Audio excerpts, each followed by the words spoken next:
American Evangelical Church in freefall. Recent findings from the Cultural Research Center at Arizona Christian University found a growing decline in Christian beliefs and church attendance. According to a recent poll, nearly 75% of baby boomers consider themselves Christians, but only around 50% of millennials would claim to be Christian. Roughly 2/3 of all millennials attend church only a few times a year or less. 4 out of 10 millennials say they seldom, if ever, go. In the United States, we are experiencing what may be the largest and fastest religious shift in the history of our country.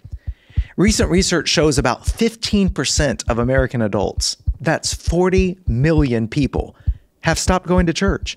And all of this within the past 25 years.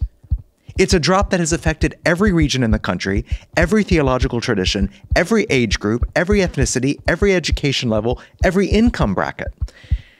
Since the late 1990s, this trend of leaving the church has picked up speed. Is America going the way of Europe? Will we become a more secular society where fewer and fewer people have any knowledge or experience whatsoever with organized religion? Mainline denominations have collapsed in attendance numbers over the past 50 years. Are historically evangelical denominations on the same trajectory? That's me in the corner. That's me in the spotlight, losing my religion, trying to keep up with you, and I don't know if I can do it. Oh no, I've said too much. Haven't said enough. I thought that You might look at the data and assume that we're headed for a non-religious, non-spiritual kind of culture in the next 30 years. I don't think so. When you talk to people, you find that, for most, religion is a personal and private path, chosen from a marketplace overflowing with various spiritualities. The religiously unaffiliated are often still religious in personal and privatized senses. It's just that their religious identities are in flux, mixing and matching various practices. You may have heard about the nones, the fast-growing segment of the population that checks none on a religious survey. What you may not realize, however, is that even if these people do not belong to an organized religion or consider themselves members of a church, they may still believe in God, may still see themselves as spiritual, and may still pray or engage in other spiritual practices. They're unaffiliated with an already established religion, but they may be forging a spiritual path of their own. Their path is radically personalized. So, what place does church-going have in a society like this? What does faithful Christianity look like in a world where fewer and fewer people see any need for belonging to a church or attending worship services? What does rebuilding look like in the aftermath of this massive cultural decline in church-going? The best way to respond to the decline in church-going is not with guilt or with a false grace, but with a reminder of the purpose of worship. We aren't there to fill up at the gas station. After all, you can get some sort of spiritual sustenance by reading or listening to your preacher's podcasts apart from the body of Christ. This is a distorted view of the purpose of gathering. The author of Hebrews clues us in. Being with our brothers and sisters is where we are able to stir one another up to love and good deeds.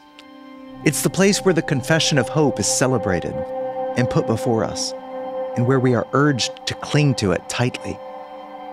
It's not just the content we receive every week that is so formative, it's the act of being together and making the Lord's family our priority. It's similar to a family that gathers every evening for a meal. The value is not in the specifics of your conversation, but the very act of demonstrating your love for each other.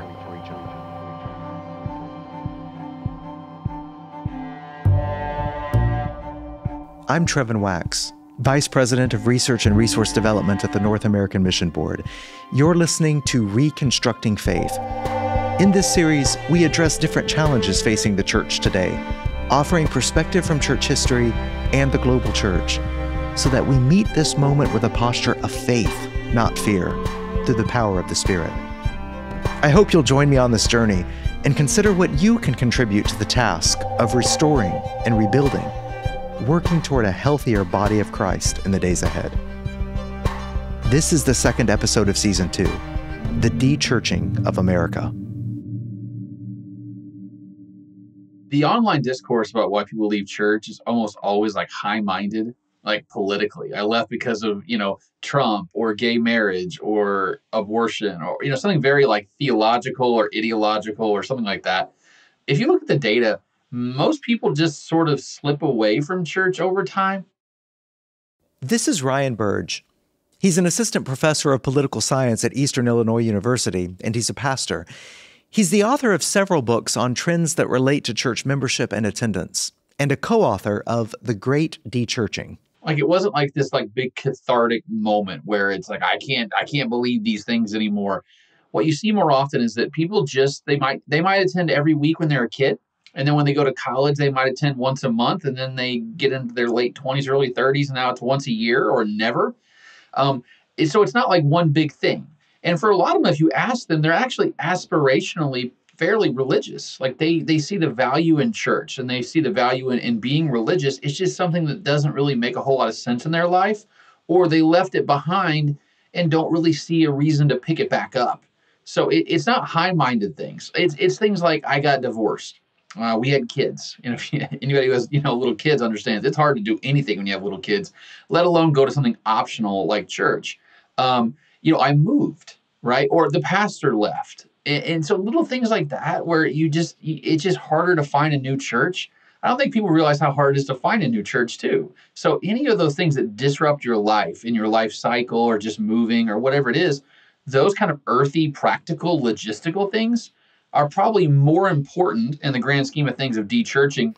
I think one of the reasons it's important to make this point is because I think if you only look at the discourse online about this, you may be more inclined to have this picture of the de-churched as hostile to the faith or as hostile to church. So if you're wanting to invite them back, I mean, you're gonna engage that conversation with a whole lot more hesitancy, I think, than if somebody who's just gotten out of the habit or who would come back if they had the right invitation or they could have the right circumstances or whatnot. So I mean, I think this is one of the reasons why understanding the actual reality of de-churching versus what all the headlines show is really important. Americans are still generally very warm towards religion. Most Americans think religion is a net positive in their life or in the life of the country. People are not anti-religion. Really, the only people who are like super duper anti-religious are like your atheist agnostics. Even a lot of nothing in particular folks, which are a huge swath of America now. 24% of Americans describe their religion as nothing in particular. Of them, 40% say religion is somewhat or very important in their lives. So even people who don't identify with religion, a good chunk of them are willing to at least open themselves up to the possibility of religion. So it's an individualistic rather than an institutional kind of religion. I think that's the key. So I don't think we can talk about de-churching and not talk about COVID at some point. What are you seeing in the post-COVID world versus before in terms of de-churching? So it's actually this really interesting disconnect between what the data is telling me and then what pastors are telling me. So if you look at the data, what you see is that the religious attendance has declined on a really continuous, like linear path from 2008 to now. COVID's not an outlier. It drops 1 or 2% every year, and it dropped that way in 2020, 2021, 2022. So it's hard to figure out if that's because of COVID or not, because the trend line looks so darn similar during the COVID period. And when I tell people that, they go, oh, but my church is down, 25% or 30% or whatever it is. I think it's really stochastic. What I mean, that's very lumpy. Some people had their churches actually have more people in them, and some people have their churches have significantly less people. But that's predicated on all kinds of factors, right? Like if you had an older congregation that was probably slower to come back anyway, it could be a regional thing, right? It could be a mainline versus evangelical thing too at the same time. So what I hear from pastors is in their experience, they're seeing X, Y, and Z. The data says you're not seeing anything different. And I think part of that, though, is when people answer surveys, they don't do tally marks, right? So I say, well, how often do you attend religious service? I don't go, well, last year I went, 13 times. That's once a month, check. What I say to myself is I'm the kind of person who would go every week if I could, and I check the weekly box, right? So let's say I got cancer and couldn't go to church for 4 months because of chemo. When I'm asked that question on a survey, do I say I'm a weekly attender? Yeah, because in my head, I'm a weekly attender. So I think a lot of people are still answering that question sort of aspirationally in their head about what kind of person they would be if COVID wasn't a problem or this or that wasn't a problem. So that's, I think, what we're seeing, this big disconnect between what the surveys are telling us and what I'm seeing on the ground. Do you think some of the discrepancy in the data between what you're seeing in the surveys versus what pastors' anecdotal evidence, what you're hearing in churches, could also be the fact that because of just sort of the marketplace environment we have in a consumeristic capitalist society, once everyone suddenly is at home and they're streaming services, well, then there's all these other services in town or around the country that you could be streaming, and suddenly you're like, oh, I didn't realize the preaching could be that good or that the worship environment is that great. And so is it possible that some churches are not seeing the return of people as they thought, or they think they're still down, while other churches are actually up because they actually, just putting like market analysis on this, they lost people to churches across town rather than people being de-churched totally? So this actually is a really interesting theory in the sociology of religion literature. Finke and Stark called it religious marketplace theory, which is the idea that religion in America has done so well because it's been so competitive, right? You constantly have to do better. We don't have a state. We don't have a state religion that's propping up anything. Yeah. That's exactly right. If you want people to hate something in America, make it part of the government. And we never did that, which was actually really good for religion, right? And so now religions have to compete with each other to get better, right? To be more effective in the music and the outreach and the preaching and everything that they do. And I think COVID really benefited, unfairly in some ways, churches that were already incredibly online prior to COVID, because they already figured out how to do that good video production. That's not something you can stand up in a week or a month. That takes years of refinement and equipment and training. And like big churches were already doing that pre-COVID. So when COVID happened, it was like, well, nothing changes for us. We can make this beautiful service with transitions and all this kind of stuff. The mid-sized churches were the ones that were hurt the worst, I think, by that in that marketplace, because they were just not equipped to compete with those bigger churches. And so I think there's a thread that I'm going to pull on more and more in my data work, which is I think that what COVID did was it really benefited bigger churches. Like they got bigger out of COVID because they already had the resources to do so. You know, one of the things that stood out to me about your book is that there's not just one profile of the de-churched. Some people have totally deconstructed their faith. They've walked away from their previous beliefs, but that's not the case for most. As you pointed out, some people have just gotten out of the habit. They may need just a prompt to return. They'd be willing to re-engage if someone were to bring them or it would be the right circumstances. So how would you advise church leaders to think about the different kinds of de-churched people in their community? Yeah, understand that not one size fits all. I think that's really, really important, right? Like the kind of people you're trying to reach might not be the biggest group in your community that you could reach, right? The ones that get all the play, we talk about like the deconstructors, like the ex-evangelicals. That's a really small group of America. They're just really loud online. Like I think it's not to minimize those people. They're very important to the conversation about why they left and how they left and the trauma and the abuse and all the things that go along with that. I think they should be listened to. But they also represent a very small part of America, right? There's actually another segment we don't talk about where if you look at them demographically, they look almost exactly like church-going people, politically, educationally, like in all these demographics. You're like, why are they not in church? Like it almost like kind of blows your mind. They're like half a step away from being in church every week. They're still religious from like an identity standpoint, right? Like they still see themselves as Protestant or Catholic. They still think about God a lot and actually have very orthodox views of Jesus and sin and the Bible and those kind of things. They just don't go to church. That conversation is way different with that group than the deconstructors. Right. The deconstructors need a discussion of theology and epistemology and philosophy and like high level stuff. Those other people just need to go, hey, will you come hang out with us next week? Will you just invite them to an event, right? Like they don't need all the fanfare. And so I think you got to be really careful in knowing your audience. Who are you trying to reach and how you're trying to reach them? Every community is going to be a little bit different. You should not do one size fits all. What's at stake culturally in these shifts away from organized religion and worship attendance? Like what changes do we see in society at a more macro level when you see de-churching taking place at this scale? Because, I mean, there's no way that we are witnessing this massive shift, unprecedented in our history, and there not be cultural ramifications. This is what terrifies me as a social scientist, is the atomization of society, how we become so separated and segregated in these little enclaves of left, right, and center. I think we're not building what Robert Putnam would call social capital, which is this really important, like invisible idea. It's these bonds that hold you together with your community. It's where you care about the local schools, even though you don't have school-age kids. or you want your tax dollars to make the park a better place, even though you never use the park. It's the idea that we're in this together. Like, our community matters, and I want to help people in my community. But what happens if you don't know anybody in your community? You know, you haven't built bridges and bonds with anybody else. Religion used to be the great meeting place of American society. People from all strata economically, right? From all kinds of class backgrounds, from this side of the tracks and that side of the tracks would come together and sit side by side in the pews and worship together and then eat a meal sometimes afterwards and understand that you might vote for someone different, but you know what, Bob, you're a good dude. You know, you care about your family, you care about your community, you work hard at your job. What else do you want in life? We're not getting that anymore because we become so socially fragmented. And is religion the only thing that caused that or can solve that? Absolutely not. But is it a core piece of that? It absolutely is. It's been hollowed out, and nothing has come to replace it in any meaningful way. And actually, the replacements we're using, which is more often than not the social media, is actually worse than nothing, I think, in some ways. It's actually making us more poisonous and less connected than we've ever been before. Even though we are more connected, quote unquote, than we've ever been, we are more disjointed, disaffected, and unmoored than we've ever been. A survey from several years ago showed that only 35% of American Christians believe that attending worship services constitutes an, quote, essential part of being a Christian. The theologian in me wants to quibble with that word essential, because I wouldn't want to imply that going to church makes you a Christian, or that any person who is currently not attending church is necessarily lost. But let's be real.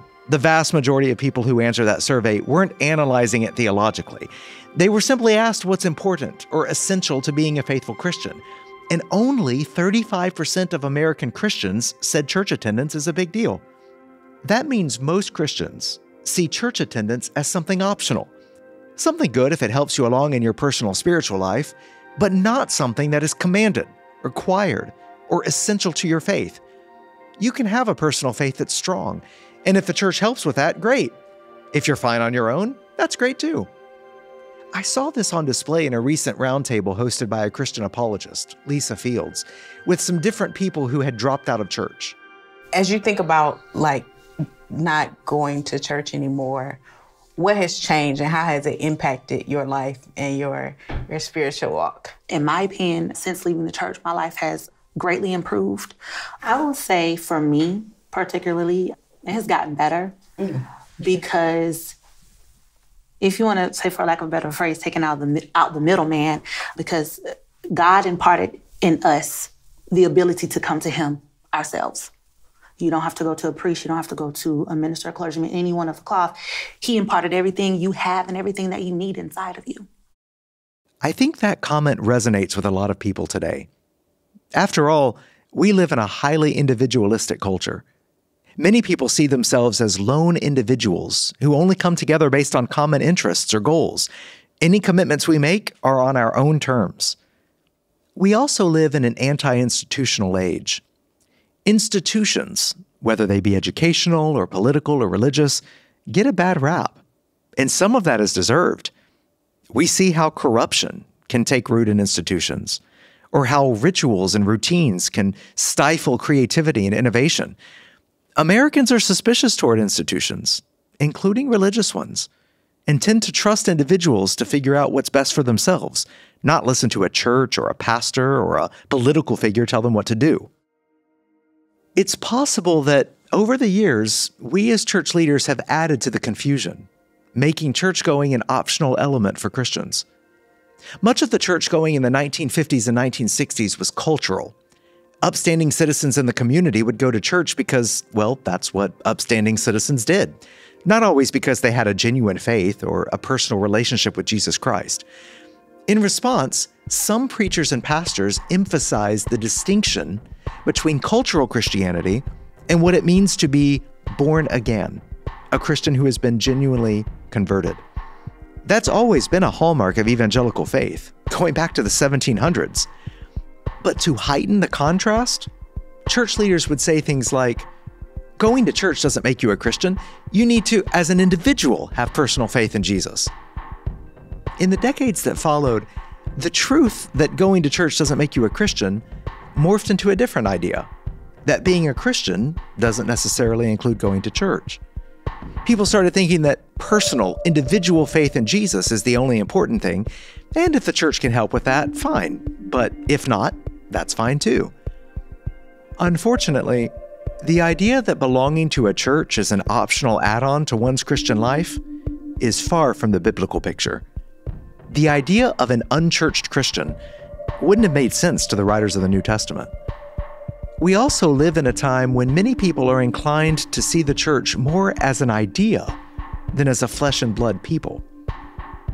When I was a student in Romania, American evangelists would come and preach, and they'd sometimes say things like, "I'm calling you to trust in Jesus, not become part of the church." The translators would always change that last part. I remember one of my professors, who was also a pastor, saying, "That's not really true. When we call people to follow Jesus, we're calling them to become part of his people." I think the Romanians were right. When we urge people to trust in Jesus and to turn from sin, we are also calling them to become part of a Christian fellowship. We call people into the family of God. That's why this conversation about de-churching matters. We're talking about one of the basics of the Christian life. We'll be right back.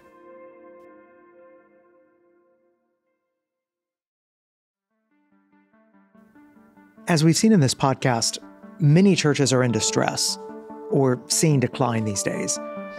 We live in an ailing culture in need of grace and healing. And so I want to tell you about my book, The Thrill of Orthodoxy, because I believe that rediscovering the goodness of the gospel and recapturing the relevance of historic Christian teaching, that is what is going to reinvigorate the church in our time. The future of the church is going to be forged by those with roots that run deep through the ages of the Christian church and back into the pages of God's word.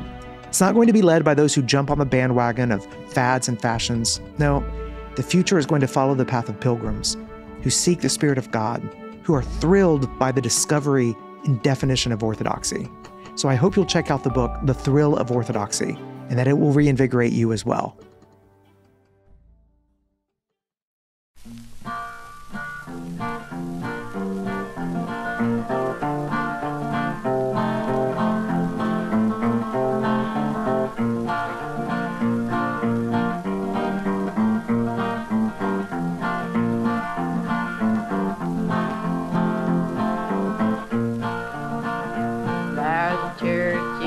Valley by the wildwood, no lovelier place in the dale. No spot is so dear to my childhood as the little brown church in the dale. Oh, come, come, come, come, come to the church in the wildwood. Oh, come to the church in the dale. No spot is so dear to my childhood as the little brown church in the dale.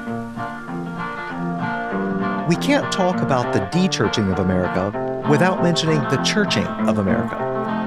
It's true that, statistically speaking, we are witnessing a massive religious shift in the United States right now in terms of church attendance. But we need to keep our heads about this, because we can sometimes have an overly romanticized vision of what the church was like in the past.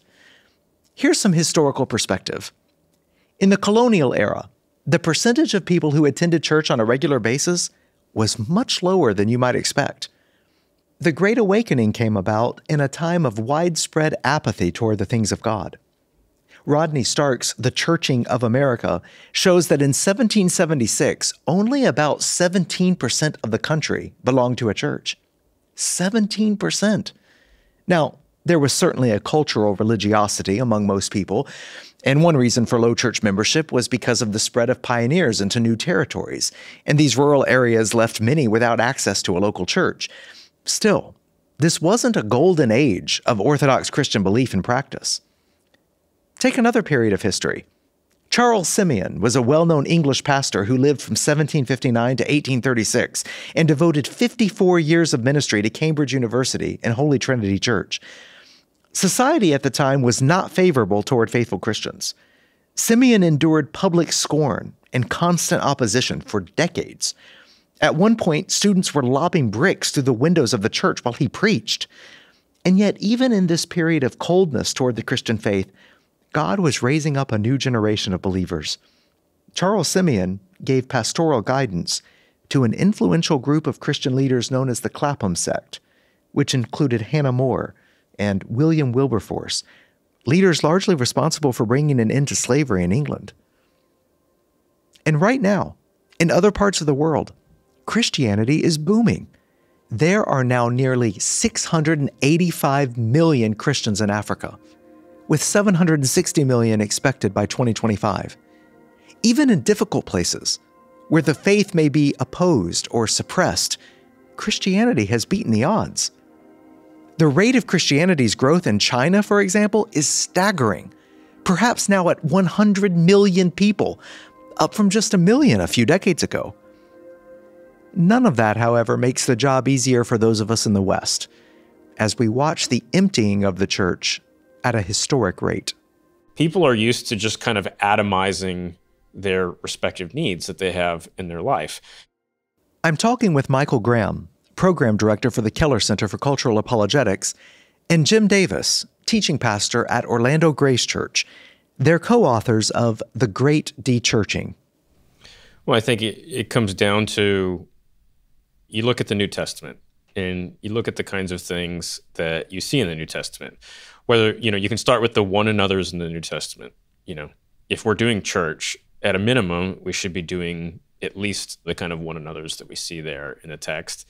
And so when you do church with very little expectations, well, it's like if church just becomes a product where it's music plus a sermon, well, people can do that from home or from their phones or, outside of, physical relationships in the real world. This becomes a problem because the assumption is, well, religion is just a good or a service. Well, when religion becomes a good or a service, well, it can be just atomized and treated that way.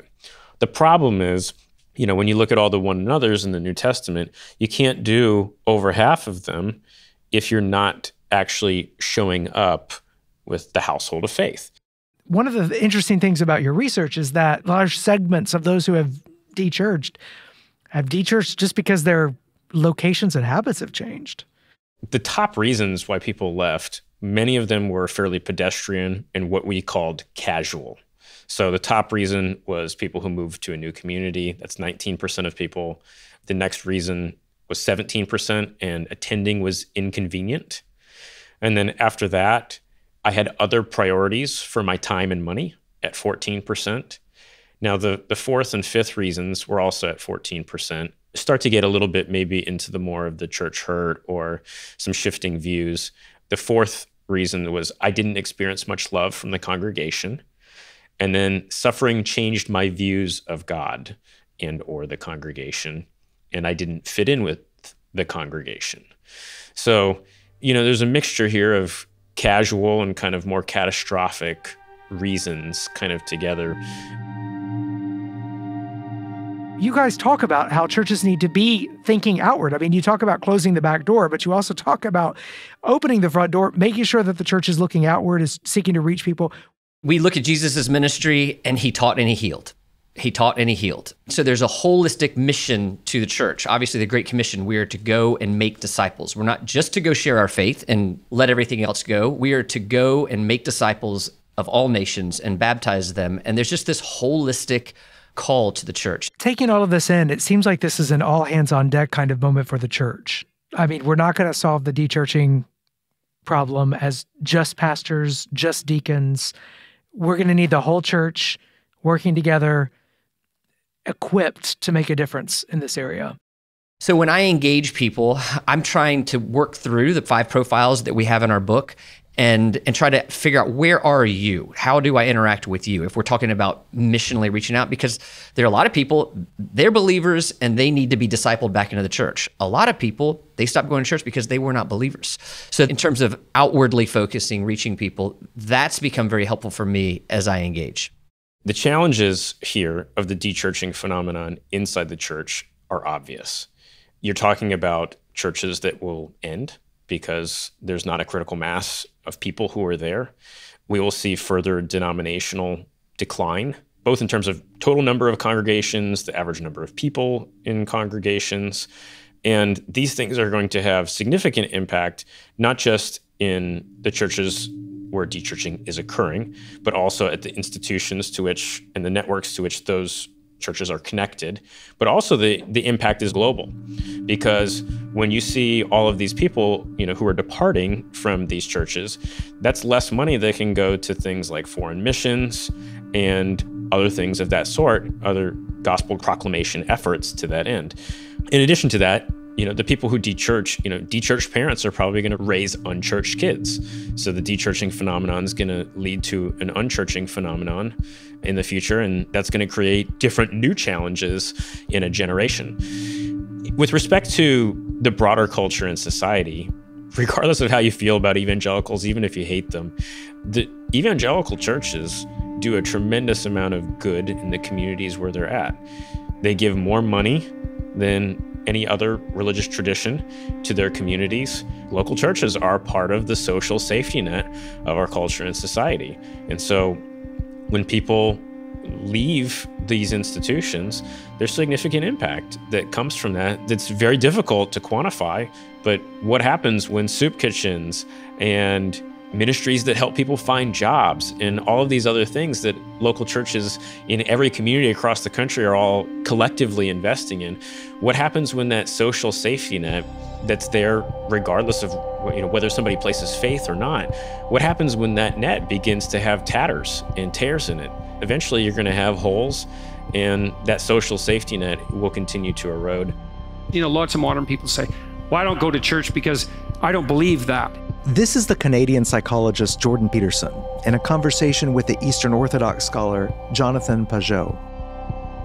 It's like, well, here's the church and here's me and I'm right. It's like, well, no, you're not. And first, and second, you don't even want to be, because that's a great place to be, like pinnacle of brilliant wisdom. It's completely solipsistic. No tradition for me, thank you very much. I've got it all right in my head. And even if you are right that the institution is chaotic and decadent in some fundamental sense, it's like, well, good, there's something for you to do, like there always has been throughout the entire history of mankind. Well, if the church is broken and you're the genius to see it, why don't you go fix it? Well, then you might say, well, we'll just abandon it. It's like, okay, well, fine. You're going to get rid of that, eh? You're going to get rid of marriage. You're going to get rid of funerals. You're going to get rid of Christmas. You're going to get rid of any sense of sacred time. You're going to dispense with the whole history of what Judeo-Christian thought. You're going to dispense with the idea of the sacred nature of the individual. Like, how far are you willing to go with this? And believe me, that question is right in front of you. The question is right in front of us. Even secular writers who are atheist or agnostic about God recognize the loss of cultural meaning and significance when the church is in decline. What happens every Sunday in communities of faith across the nation matters, not only for those who attend, but also for those who do not. No wonder the writer of Hebrews tells us, "Let us hold on to the confession of our hope without wavering, since he who promised is faithful. And let us consider one another in order to provoke love and good works, not neglecting to gather together, as some are in the habit of doing, but encouraging each other, and all the more as you see the day approaching." We'll be right back.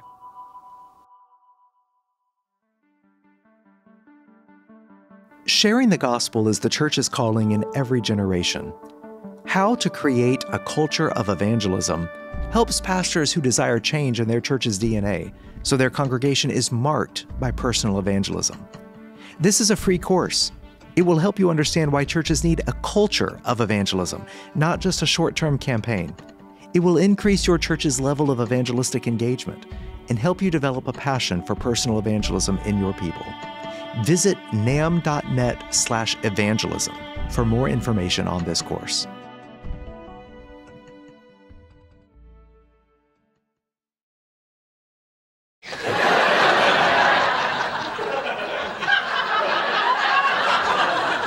So why don't you go to Mass? Come on, look, it's not like I never go, right? And you go all the time, and according to this married thing, we are one. This is a scene with Ray and Deborah Barone, from the sitcom Everybody Loves Raymond. Why don't you go to church? I don't know. It's because of the kneeling, really. It's just, I have bad knees. You know, God can hear you right now. Let me finish. All right? That's not the only reason. It's one of them. All right, listen. When I go there, I should be thinking about God, right?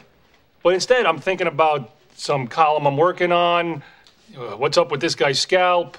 Oh, that lady sneezed. I'm not shaking her hand. I'm not focused. I feel like I'm just going through the motions, and that's not respectful, right? Yeah, you're right. I mean, you shouldn't go if you're just going through the motions. What are you doing? What? I'm agreeing with you. No, you're trying to make me feel guilty. No, I'm not. Let me tell you something. I practice being a good person every day, okay? I'm a decent fellow. I do good things. I always leave a big tip. If a squirrel runs in front of the car, do I not swerve? I'm considerate of people's feelings. Remember the plumber who came over with the big eye? I treated him like a completely normal person. Okay, so why do I have to go to church every Sunday to prove my goodness? I'm living it. Well, you know, since you are so good during the week, maybe on Sundays we should have everybody come over here and sit around you.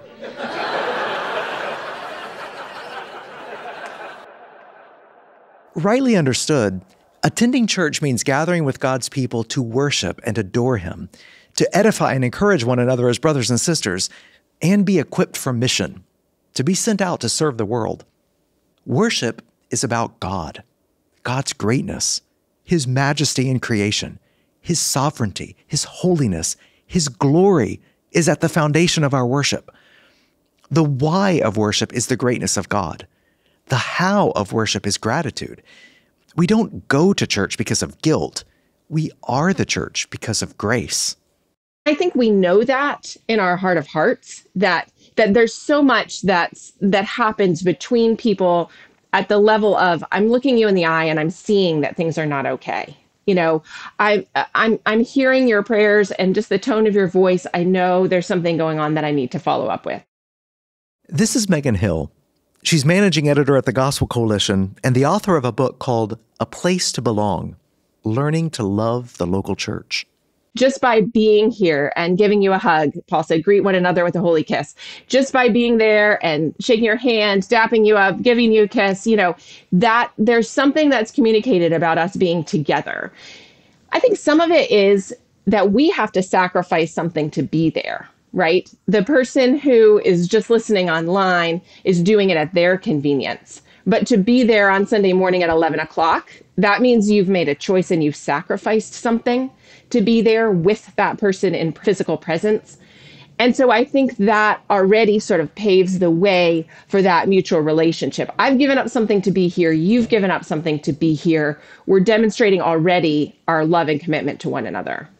When the local church appears unremarkable, you know, let's just say insignificant in the eyes of the world, pretty ordinary even in our own eyes, how do we delight in belonging there? So my question on this would be, how do we encourage people around us, children, teenagers, fellow church members, new brothers and sisters in Christ, even people from outside, neighbors that aren't believers? How do we help to encourage them, to show them that the church is more than it seems like at a glance?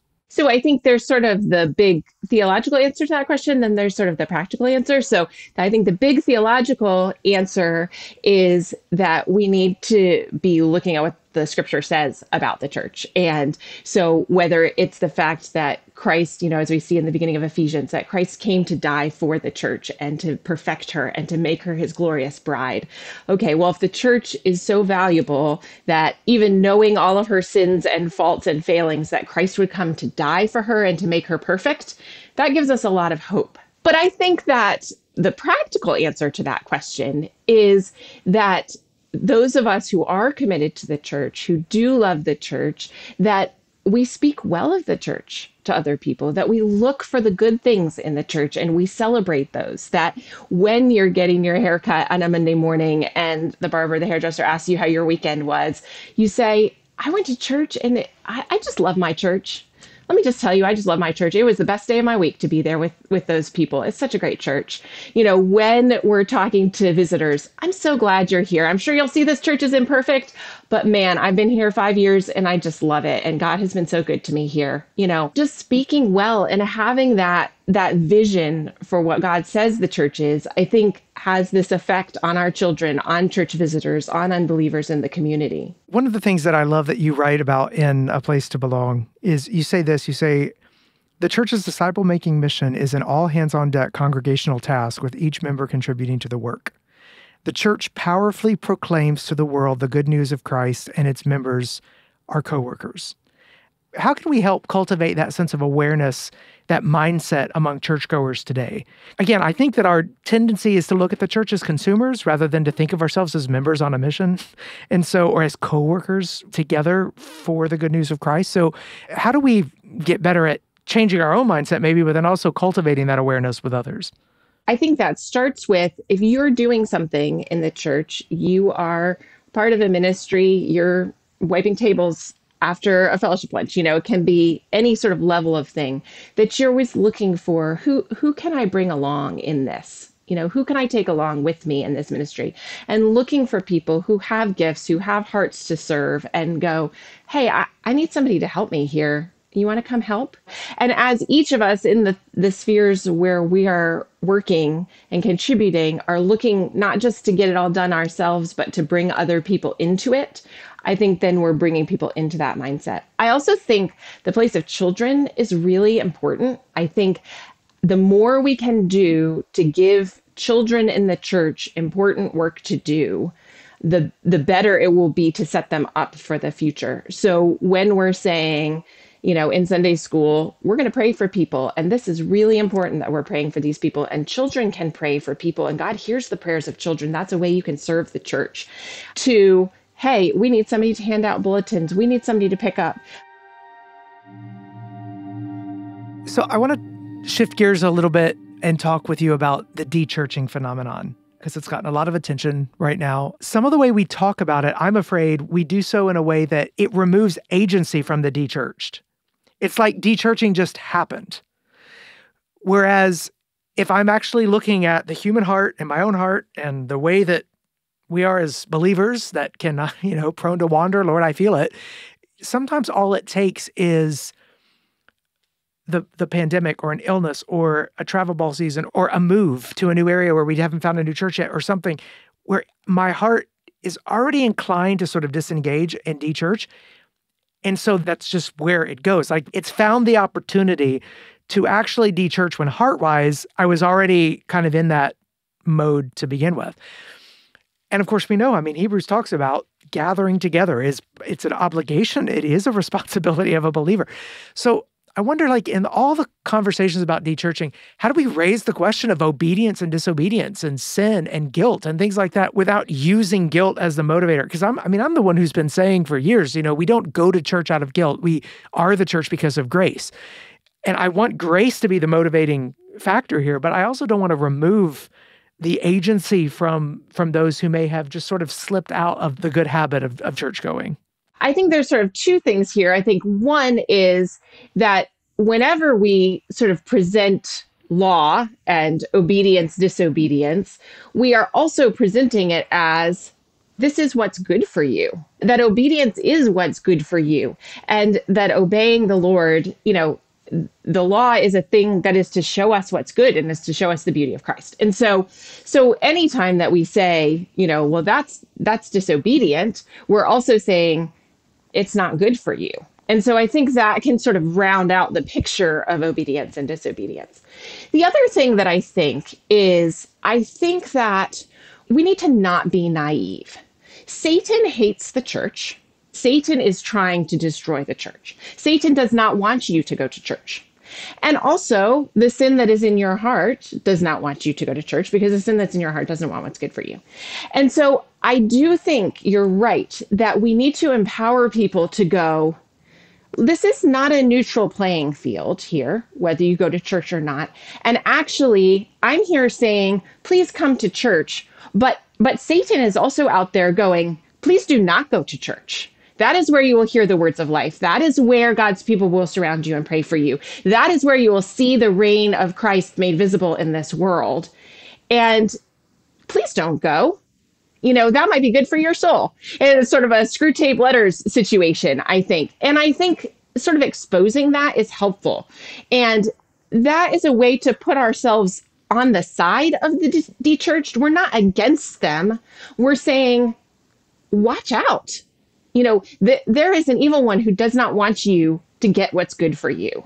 And so watch out for him. And I think that gives the person agency then to go, oh yeah, there's a battle here. And I have a choice to fight in this battle because Christ died for me, because his spirit dwells in me, because Christ has defeated sin and Satan. Yes, but I have some ability to fight here, and I need to do that. Church is hard for everyone. And I think sometimes it can be easy when we've been hurt or disillusioned or disappointed in the church to go to church and think everyone else who's here is having an easy time of it. And I think when you delve a little bit deeper, you realize, no, this woman next to me, she just lost her husband and now she's worshiping alone. And this other man over here, you know, his son has rejected him and has rejected the faith, and he's really sad that he's here. And this other woman, she had some bad church experiences in her life too. And here she is, but it's really hard. And this woman is struggling with mental illness. And this child has this itchy Sunday dress on and these pinchy shoes, and he really doesn't want to be here either. You know, and I think church is hard for everyone on some level. And there's always something else we could be doing. I think when we walk into the church and we look around and we recognize that every single person who is in this room has made a choice to be here, has overcome an obstacle, that it hurts for them to be there on some level, it's uncomfortable, and yet they've believed the promises of Scripture, that this is where Christ meets us, that this is where he ministers to us by his word and his people. And so they've determined, no, I'm going to be here. And I think that can encourage our hearts. That encourages my heart on the day that I don't want to show up. When I look around and go, yeah, I didn't want to be here, but none of these people did either on one level. And yet they believed these promises and here they are. And so I'm going to be here too. If we're going to stop the decline of church attendance and begin to see people return, we must recapture a sense of the wonder of Christian worship as Christians first. Picture the scene. It's Sunday. A deacon unlocks the door. An usher picks up a stack of bulletins. A pastor kneels in the study, and they wait. Soon, the parking lot fills, and people from all walks of life stream into the building for weekly worship. They are not paid to be here. They are not forced to be here. Yet they come and serve in beautiful ways.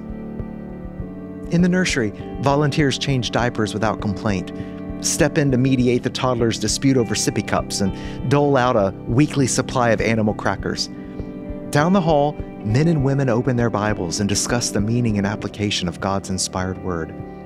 A doctor with more than a decade of education in medicine takes notes as a construction worker who never went to college exercises his gift in teaching the scriptures. The small groups then rearrange their classroom space in preparation for the homeless women they will shelter during the week. This is a place of music, where hundreds of voices soar to the ceilings, and the echo of praise hovers over the people. A man who can't carry a tune lifts his kid up on the pew in front of him and sings along anyway. Some raise their hands, some kneel, some close their eyes, some look to heaven. Various postures, all united in worship. Then they pray for the lost, the sick, the hurting in their community. In this moment, the people's concern for their city is like the ocean tide gathering up its waves of compassion into this place of prayer before rolling their acts of mercy into the city throughout the week. The pastor opens the Bible, The sermon exalts the Savior and exhorts the saints. Yes, they are saints, all of them.